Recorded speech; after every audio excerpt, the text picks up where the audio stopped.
के यहाँ का एमएलए है, 2 टर्म से यहाँ पर एमएलए है और रोलिंग पार्टी में है। रोलिंग पार्टी का एमएलए पुल नहीं बना तो कहीं ना कहीं जब दिगलबैंक प्रखंड में एक घटना हुई थी, शायद उस घटना के चलते आप जेल। लोग डरते हैं मुकदमा से, जेल से, लेकिन अल्हम्दुलिल्लाह ना मुझे जेल से मुकदमा से डर है ना जेल से डर है। मैं खबर सीमांचल के सभी साथियों का स्वागत है। मैं हूँ आपके साथ इमरान रज़ा। बिहार विधानसभा चुनाव की सरगर्मियाँ अब धीरे धीरे तेज हो गई है। ऐसे में अलग अलग विधानसभा क्षेत्र के कैंडिडेट से भी हम आपको मिलवा रहे हैं। आज हमारी मुलाकात ठाकुरगंज विधानसभा क्षेत्र के एक ऐसे कैंडिडेट से होने वाली है जो कांग्रेस में बड़े लंबे समय से वर्क कर चुके हैं। आज हमारे साथ बात मुलाकात में ख़ास मेहमान मुफ्ती अतहर जावेद साहब है। अतहर जावेद साहब बहुत दिनों से एरिया में कनेक्टेड है। आखिरकार क्या कुछ विज़न है इनका और क्या कुछ इनकी मैनिफेस्टो में है कि ये विधानसभा चुनाव लड़ना चाह रहे हैं, ठाकुर विधानसभा के लिए क्या कुछ खास है, आज हम पूरी बातचीत अतहर जावेद साहब से करेंगे। बहुत बहुत स्वागत है सर आपका हमारे चैनल में।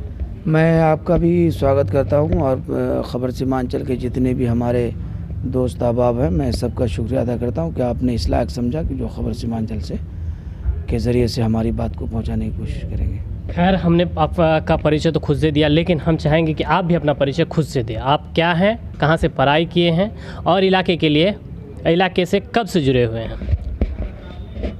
सबसे पहली बात यह है कि मेरा नाम अतहर जावेद है, अतहर जावेद कासमी। मेरा अब्बा भी मौलाना फरमान साहब थे कासमी, जो मौलाना असरर साहब के दरसी साथी थे। और मेरा ताराबाड़ी पंचायत मेरा ताराबाड़ी है, मेरा गांव उदगाड़ी है। अच्छा। और और मैं दिगलबैंक प्रखंड से बिलोंग करता हूं और ये मेरा यहाँ का ही है। उसके बाद इब्तदाई तालीम हम मदरसा अशरफुल उलूम मालटोला में हासिल किया। उसके बाद कुछ दिनों मदरसा अनवारुल उलूम बेदबाड़ी में हासिल किया। उसके बाद फिर यहाँ से हम चले गए बंगाल में। हम बंगाल में उत्तर दिनाजपुर में मदरसा अहमदिया काशीबारी में मैं वहाँ पढ़ा।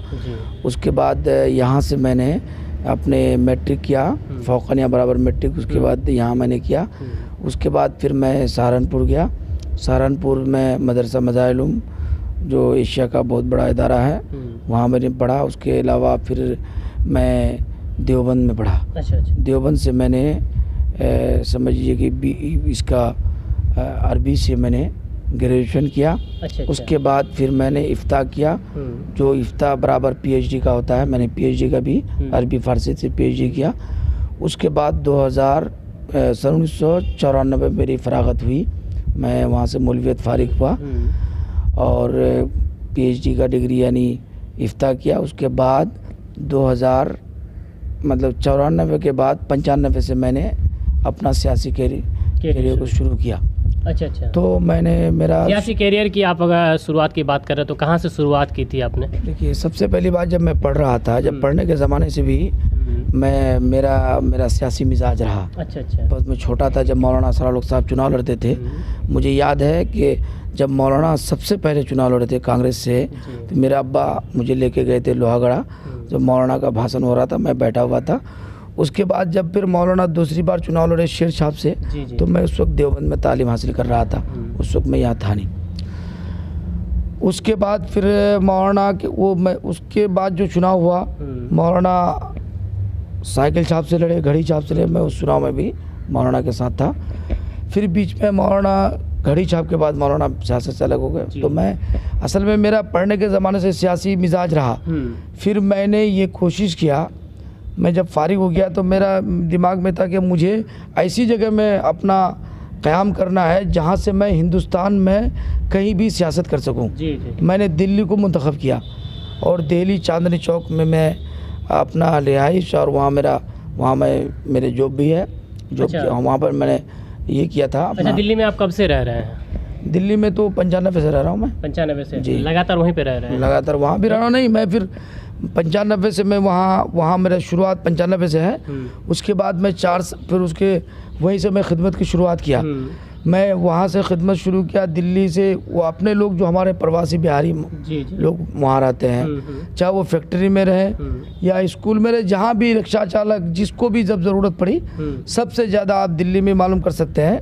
अगर दिल्ली में भी सर्वे कराएंगे तो मेरा नाम नंबर 1 पर मिलेगा। कोई नहीं। आज कहने वाले बहुत है मैंने ये काम किया, मैंने कुछ नहीं है। मैंने लोगों बहुत सारे डेड बॉडी को दिल्ली में जब इंतकाल किया, आपका ठाकुरगंज में बता रहा हूँ मैं, भेलागुड़ी मास्टर रियाज साहब के गांव का एक लड़का दिल्ली में इंतकाल किया, पहाड़गंज में उसकी माँ को 1 लाख रुपए नकद दिलवाया जी। और उसकी लाश को भिजवाने के लिए 50,000 रुपये नकद दिलवा के लाश को उसके माँ बाप तक पहुँचाया। दिगदू बिटा चकदू बिटा है गांव है उनका, उस गांव का एक लड़का मेरठ में डेथ कर गया, मतलब मकान गिर के चाय पी रहा था, उसकी लाश को मैं वहाँ से मेरठ से डीलर नईम साहब के कहने पर मैं वहाँ से उसकी लाश को भेजा, उसके माँ को भी 1 लाख रुपए का सरकार से यानी कहीं ना कहीं आप बाहर में रहकर जो है बहुत हद तक खिदमत का अंजाम दे रहे हैं। ऐसे में आपको इलाके के लोग कैसे जाने? देखिए इलाके में मैं 2011 में मैं ज़िला पार्षद हुआ। अच्छा। मैंने खिदमत किया 2011 में, और मेरे मुकाबले में बड़े बड़े दौलतमंद थे, कोई चेयरमैन थे, कोई करोड़पति थे, सारे लोगों ने मुकाबला किया, लेकिन मैं ज़मीन से जुड़ा हुआ हूँ। एक एक गरीब, एक एक मिस्कीन, एक एक किसानों की मैं मदद कर रहा हूँ। और अल्लाह का फजल है, मैं बीडीओ से लेकर के पंचायत से लेकर बीडीओ से लेकर ज़िला डीएम तक हमेशा जब भी किसी की ज़रूरत पड़ी मैं कभी डरा नहीं, ना मैं पंचायत के किसी से डरा और ना ही मैं पंचायत के किसी पदाधिकारी से डरा और ना ही ब्लॉक के किसी पदाधिकारी से डरा, ना ही जिला के पदाधिकारी से। अच्छा, आप लंबे समय से कहीं ना कहीं पॉलिटिक्स से जुड़े हुए हैं, इलाके से जुड़े हुए हैं, तो आपको ऐसा क्या लग रहा है कि अब तक नहीं हो पाया है जो हो जाना था? देखिए एक बात है, हमारे बुजुर्ग लोग हैं, पहले उससे पहले मौलाना से पहले हमारे मरहूम जनाब अलहाज तस्लीमुद्दीन साहब, वो बहुत कुछ दिए हैं इलाके को। अब बहुत नेता भी तैयार हुए उनके ज़माने में, उनके साथ भी मेरा 5 साल काम करने का मौका मिला। अच्छा। 5 साल तो जब मैं उनको जिताने के साथ 5 साल रहा, उसके अलावा भी फिर मौलाना को हम लोग लेके आए यहाँ पर, फिर मौलाना 2009 में यहाँ पर इलेक्शन लड़वाया और उसमें मेरा बहुत बड़ा भूमिका रहा। अच्छा। मैं मौलाना को चुनाव लड़ाने के लिए, मौलाना की लड़ाई लड़ने के लिए मेरी बहुत ज़बरदस्त ये रही है। तो टिकट चूँकि उस ज़माने में डॉक्टर जावेद को मिल गया था, उसको टिकट कटवा के मौलाना को टिकट दिलाने का काम मैंने किया अल्हम्दुलिल्लाह। और फिर मौलाना की एक शख्सियत भी थी। कब डॉक्टर जावेद की आप बात करें? डॉक्टर जावेद तो फिलहाल 2009 में भी चुनाव लड़ने के लिए जब गठबंधन टूट गया था आरजेडी कांग्रेस का, तो उस वक्त ज़माने में तस्लीमुद्दीन साहब को तो आरजेडी से थे, डॉक्टर जावेद को कांग्रेस से टिकट। अच्छा, डॉक्टर जावेद आज़ाद भी उस समय यानी कि खिंचातानी कर रहे थे टिकट के लिए? ले चुके थे तकरीबन। अच्छा, ले चुके थे, उनके टिकट को हम लोगों ने कटवाया कि भाई वो तस्लीमुद्दीन साहब के साथ मुकाबला नहीं कर सकते हैं। फिर हम लोगों ने कोशिश किया, मौलाना का बायोडाटा बहुत मजबूत, मौलाना की खिदमत भी बहुत इलाके में, स्कूल और बहुत सारी खिदमत है मौलाना का, तो बेशुमार, उसका मुकाबला हम लोग नहीं कर सकते हैं। हम अगर सारी ज़िंदगी अगर कोशिश करें, मुझ जैसे 50 आदमी भी तो नहीं हो सकता है। तो उस ज़माने में मौलाना का बायोडाटा काम किया और उनको टिकट मिला और फिर मौलाना अल्हम्दुलिल्लाह काम हुआ, 2 बार लगातार 2 मरतबा जीते। तो हम लोग कहीं ना कहीं किसी को जिताने के लिए कहीं जीत करके उसमें काम किए, यानी 25 साल से हम मैदान में काम कर रहे हैं। अच्छा। जब मैं ज़िला पार्षद का चुनाव लड़ा था उस ज़माने में मुझे ऐसा लग रहा था, बड़े बड़े दौलतमंद थे कि भाई ये नहीं टिक सकेगा, लेकिन मेरा मुझे क्या थी कि मैं गरीबों की हमेशा आवाज़ रहा, बुज़ुर्गों की आवाज़ रहा, ब्लॉक से लेकर जिला तक हमेशा मैं आवाज़ बनकर रहा। लोगों ने ये मेरा बहुत कम खर्चे में लोगों ने मुझे कामयाब किया। 1472 वोट से मैं जीता था।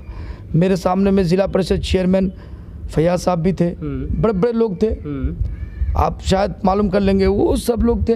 कोशिश किया था, लेकिन बहरहाल मेरी कोई ताकत नहीं थी, आवाम की ताकत थी। और आज भी जब मैं विधानसभा के लिए तैयार हूँ, एक एक गरीब, एक एक किसान, एक एक मजदूर, मेरी आवाज़, मैं उनकी आवाज़ हूँ और वो मेरी आवाज़ बन करके इंशाल्लाह फतेह करेंगे। अच्छा जावेद साहब, एक बात, और आप लंबे समय से कांग्रेस के साथ जुड़े रहे हैं, यानी कि कांग्रेस के जब कैंडिडेट के साथ आप जुड़े रहे हैं तो कहीं ना कहीं कांग्रेस के साथ जुड़े रहे हैं। ऐसे में आज हाल ही में आपने एमआईएम को ज्वाइन कर लिया है।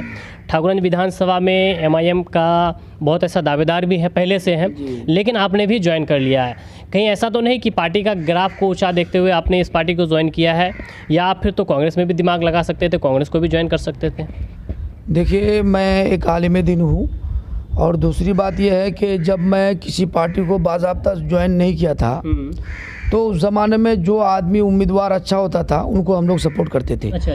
लंबे अरसे से सब जितने भी यहाँ आ जाए, जदयू में है, कोई बीजेपी में है, सब कांग्रेसी थे, सब कांग्रेस में थे, कोई उसके बाद फिर आरजेडी में रहे, फिर तो ये चलता रहा। और आप कह रहे हैं कि मैं पार्टी की मकबूलियत नहीं, जब असदुद्दीन अवैसी साहब यहाँ लॉन्च किए थे पार्टी को 2015 में, जी। उस ज़माने में उनका झंडा लेने वाला अख्तरुल ईमान साहब लॉन्च किए, लेके आए, उस ज़माने में झंडा लेने वाले कोई नहीं थे। उस ज़माने में मैं अख्तर उल ईमान साहब का साथ दिया था और मैं अवैसी साहब का साथ दे करके 22 दिन पूरे 6 विधानसभा क्षेत्र में मैंने उनका कैंप किया और अख्तर साहब के साथ जो मेरा देरीना ताल्लुकात है वो अल्हम्दुलिल्लाह बरकरार चला आता रहा। जब वो आरजेडी में MLA थे उस ज़माने भी मैंने उनको सपोर्ट किया और उसके बाद भी, और बैरिस्टर साहब से मेरा कभी वो ये नहीं हुआ, मैं उनको बल्कि सपोर्ट, मेरा दिल्ली से ताल्लुकात भी है उनका। अच्छा। उसके बाद जब यहाँ पर आए तो उस ज़माने में मुझे बहादुरों से टिकट मिलना था, टिकट मुझे नहीं मिला। 2015 में मुझे टिकट नहीं मिला तो मैंने पार्टी से कोई शिकवा नहीं किया। बैरिस्टर साहब ने कहा भाई देखिए हम लोग का फैसला हो गया, 6 विधानसभा में चुनाव लड़ना है और हम लोग नहीं लड़ेंगे अभी। तो मैंने कहा कोई बात नहीं है। उन्होंने मुझसे कहा भाई देखिए 2020 में जब चुनाव होगा तो आपको ठाकुर या बहादुर से आपको इंशाल्लाह प्रत्याशी बनाया जाएगा। सारे लोगों ने कहा। तो अब उस वक्त ज़माने में मुझे बैरिस्टर साहब ने कहा भाई आपकी हमको ज़रूरत है। मैं अल्हम्दुलिल्लाह कहा कि भाई जब मैं इतने लोगों का साथ दिया आपका भी, तो आप इतनी दूर से चल के आए हैं, आपका हमको एहतराम करना है। मैंने पूरा साथ दिया और मैंने कभी कुछ नहीं देखा। 22 दिन तक कैंप किया अख्तर साहब के लिए, पार्टी के लिए। मैं बहुत पुराना आदमी हूँ, अगर इसको देखा जाए तो मैं सबसे पुराना आदमी हूँ। फिर ज़मीन की बात है, फिर मकबूलियत ने, मैं ज़मीन पर एक एक घर में मेरा पहचान है, एक एक मज़दूर मुझे पहचानते हैं, मेरे नाम से पहचानते हैं, मेरे काम से पहचानते हैं। फेसबुक का नेता नहीं हूँ मैं ज़मीनी नेता हूँ। तो खैर आप ज़मीन का नेता है, ज़मीन से जब जुड़े रहे हैं तो हम आपसे यही सवाल करना चाहेंगे कि ठाकुरगंज विधानसभा को आप कितना जानते हैं? देखिए ठाकुर विधानसभा को इसलिए जानता हूँ मैं कि ठाकुर विधानसभा से जो भी MLA बने हैं, मैं अब तक यही देख रहा हूँ कि वो यहाँ के लोगों के जज्बात को उभार कर, गरीबों का, मजदूरों का जज्बात को उभार कर वोट लेने का काम किया। कभी उस मजदूर की तरफ जीतने के बाद पलट कर नहीं देखा। कभी आप उन लोगों ने ये नहीं सोचेगा कि इन्होंने मुझे वोट देके असम्बली पहुंचाया है तो इनके बच्चों को तालीम का जो बेड़ा गर्क हो रहा है, स्वास्थ्य विभाग में जो परेशानियां हैं, कभी उस पर तवज्जो नहीं दिया। बस वहाँ जज्बात से हमारे ठाकुर के जो भी हमारे नौजवान हैं, बुजुर्ग हैं, बहुत भोले वाले, क्योंकि पढ़े लिखे कम हैं तो लोग किसी के राव में आ जाते हैं। ये लोग आ गए, हमेशा इन लोगों को वोट देने का काम किया। और बड़े नेता जो थे वो हमेशा यही चाहते रहे कि ये गरीब का बेटा ना पढ़े, ना पढ़े, ये लोग ऐसे ही जाहिल रहे, हमको वोट देने का काम करें। क्या कुछ कमियां दिख रही है ठाकुर विधानसभा में? बहुत सारी कमियां, एजुकेशन पर बहुत ज़्यादा कमी है। रोड जो बना रहा है, रोड में भी बहुत सब जगह पे अभी रोड नहीं है। आप जाइए इधर बंदरझूला पंचायत से आगे जाइएगा, वो शेरशाहवादी इलाका है, वहाँ पर रोड का काम, और जहाँ जहाँ बहुत सारी जगह है। यहाँ भनकतद्वारी खारुदा घाट में पुल बनना था, जबकि यहाँ का MLA 2 टर्म से यहाँ पर MLA है और रोलिंग पार्टी में है। रोलिंग पार्टी का MLA एक पुल नहीं बना सकता है। और बहुत सारे काम है यहाँ उनका कहीं असर नहीं है, ना ब्लॉक में असर है, ना ही जिला में असर है, ना ही थाना में असर है। यहाँ पर लोगों पर धरने से मुकदमा FIR किया जा रहा है, इसी तरीके ब्लॉक में रिश्वत लिया जा रहा है, कहीं कमी नहीं। एक बात, जब आप FIR की बात बोल दिए तो कहीं ना कहीं जब दिगलबैंक प्रखंड में एक घटना हुई थी, शायद उस घटना के चलते आप जेल भी गए हुए थे। क्या कुछ घटना था, जरा हमारे दर्शकों को बताएंगे? देखिए 2017 में यहाँ पर भयानक सैलाब हुआ था। और सबसे ज़्यादा मुतासिर उस सैलाब के अंदर हमारा ठाकुरगंज दिगलबैंक, सबसे ज़्यादा दिगलबैंक, फिर ठाकुरगंज, फिर और दूसरी जगह। उस ज़माने में मैं तकरीबन 5-6 NGO के ज़रिए से पूरा सीमांचल में, मैं वो घर नहीं देखा कि मैं इस ब्लॉक में हूँ, इस ब्लॉक में, जहाँ ज़रूरतमंद देखा, किशनगंज में, कोचादामन में, पूर्णिया के अमोर बैसा में, हर जगह मैंने काम किया। वो तो मेरा वो सामाजिक जो खिदमत है मैंने काम किया। इस जगह पर जहाँ हम बैठे हुए हैं, बंदरझूला पंचायत के वहाँ से लेके भावलमरा तक लोगों को 1000 लोगों को मैंने किट तकसीम किया, जो एक किट की कीमत 1500-1600 रुपये थी, यहाँ तकसीम कराया। ये आपके ट्रस्ट के पैसे? ट्रस्ट के, और जिससे हमारे तैयब ट्रस्ट हम लॉन्च करवाए थे। बहुत सारे ट्रस्ट हैं, इंग्लैंड से भी आया था, कोई अफ्रीका से लोगों को बुलाया था हमने, वो सब लोग यहाँ आए और इलाके में काम किए। उसके बाद हुआ क्या कि GR की राशि में इन्होंने बदमाशी किया, BDO CO मिल करके बंदर बाट करने का काम किया। वो गरीबों का नाम छोड़ करके सिर्फ अमीरों को दिया। तो मेरा एतराज़ ये था कि आपने अगर किसी अमीर को दिया, अगर उसका घर गिरा है तो दीजिए, मुझे उसमें एतराज़ नहीं। लेकिन जो गरीब लोग हैं, जिसका घर गिरा, जिसके घर में पानी घुसा, जो बेहाल हो गया, उसको आपने क्यों नहीं दिया? इस सिलसिले में हमने आवाज़ बुलंद की। तो सारे लोग दिगलबैंक प्रखंड के प्रखंड मुख्यालय में पहुँचे और प्रखंड में BDO CO दोनों फजर के बाद से ही गायब। लोग पहुँचे, हम लोगों ने उनसे फ़ोन भी किया, BDO CO आया नहीं। लास्ट में ये हुआ कि BDO CO जब नहीं आया, अब वो देख रहा है कि भाई हमको तो जवाब देना है और हम जवाब उससे तलब किए कि बताओ इन लोगों का नाम क्यों नहीं आया। तो उन्होंने बहाना बना करके अपनी गाड़ी को, अपना ड्राइवर, वो गाड़ी उनका ड्राइवर वो गाड़ी को BDO साहब के ऑफिस से लाके रोड पर वो गाड़ी चला के लाया और तोड़वाया, शीशा तोड़वा करके पूरा थोबड़ा मेरे ऊपर तोड़ दिया कि मुफ्ती अतर जावेद जिला पार्षद की वजह से ये हुआ, ऐसा हुआ, ऐसा हुआ। उस समय आप जिला पार्षद? मैं जिला पार्षद उस समय मैं नहीं था, मैं हारा हुआ था। मैं हारा हुआ क्या, मैं तो सीट पिछड़ी जाती हो गई थी। अच्छा। मैं अल्हम्दुलिल्लाह मैं जीता 1472 वोट से। और जब मैं किसी को सपोर्ट किया था वो भी मेरा जीता हुआ था, उसको भी हराया गया था, गेम था। ऐसी बात नहीं, मेरा वोट हमेशा बढ़ते जा रहा है, कोई घटने का। एक बात, ठाकुरगंज विधानसभा में अभी आप ऑल इंडिया मजलिस इत्तेहादुल मुस्लिमीन को ज्वाइन किए हैं और ऐसे में आप पार्टी के लिए आप काम भी करने लगे हैं। तो ऐसे में इस बार जो है ठाकुरगंज विधानसभा में ऑल इंडिया मजलिस इत्तेहादुल मुस्लिमीन की ढेर सारे कैंडिडेट निकल करके आ रहे हैं। क्या लगता है कि ये दल जो है किसको चुनेगा आने वाला विधानसभा में? मान के चलते हैं अगर मुफ्ती अतर जावेद साहब को टिकट नहीं देता है तब वो क्या आज़ाद उम्मीदवार चुनाव लड़ेंगे? देखिए, ये अभी वो प्रश्न नहीं है, आपके सामने है कि आज़ाद लड़ने की ऐसे नौबत ही नहीं आएगी इंशाल्लाह। और मुझे पार्टी पर पूरा भरोसा है और आवाम की ताकत सबसे बड़ी ताकत है। आवाम का मैंने बताया कि मैं आवाम के लिए आवाज़ हूँ, आवाम मेरे लिए आवाज़ है। हर जगह से इंशाल्लाह आवाज़ बुलंद होगी और पार्टी भी इंशाल्लाह मुझे टिकट देगी और मैं पार्टी के लिए काम भी कर रहा हूँ और इंशाल्लाह करता रहूँगा। और जितने भी हमारे प्रत्याशी है काबिल एहतराम है, कोई हम किसी को कुछ नहीं कर सकते हैं, लेकिन ये कोई अभी जुड़े हैं, किसी को कोई ऐसी चुनाव लड़ने के लिए आ गए हैं, मतलब ये है कि भाई वहाँ पर बिक रहा है कुछ जाकर हम खरीद लें, यानी कि ये मछली जैसे कहीं पर होता है ना, मछली का कुछ लगता है तो सब आदमी जाल लेके आता है, लेकिन जो मछुआरा होता है वही मछली पकड़ता है। ठाकुरगंज में जदयू का क्या भविष्य दिख रहा है आपको? जदयू मतलब ये समझिए कि 100% यहाँ जदयू हारेगा इंशाल्लाह। अच्छा। क्योंकि जदयू का विधायक का तस्वुर ये है, वो ये समझ रहा है कि पहले तो हम लोग को मुस्लिम वोट देता था, अब तो मुस्लिम वोट मिलेगा नहीं, तो अब हिंदुओं में कोशिश करता है। लेकिन मेरा कहना है, मैं तमाम लोगों को कल भी मैं इंटरव्यू में बताया कि मैं एक हरिजन, एक आदिवासी, एक हिंदू के घर में जाऊंगा, उसकी भी खिदमत करूंगा, उसकी भी मदद करूंगा। मैं आज के आपके चैनल के ज़रिए से मैं अपने विधानसभा के तमाम जितने भी धर्म के लोग हैं, मैं सबसे कहना चाहता हूं कि अगर मेरे सर पे टोपी, मेरे चेहरे में दाढ़ी है तो आप ये ना समझें कि मैं धार्मिक मौलाना हूं, मैं आपकी खिदमत नहीं करूंगा। अगर मेरे सामने में कोई आदिवासी या हरिजन, कोई हिंदू का लड़का बहुत मजबूर होगा कोई मुस्लिम लड़का के सामने में, तो मैं उनको तरजीह दूंगा, उनकी मदद करूंगा। और मैं करता हूं, मैं जब सामान तकसीम करता हूं, चाहे सैलाब के मौके पर किसी का घर जल जाए तो मैं घर देखता हूं, मैं हिंदू मुस्लिम नहीं देखता हूं। आप अगर विधायक बनते तो आपका सेल्फ मैनिफेस्टो क्या होगा, सेल्फ खुद का, जो पार्टी का छोड़ के?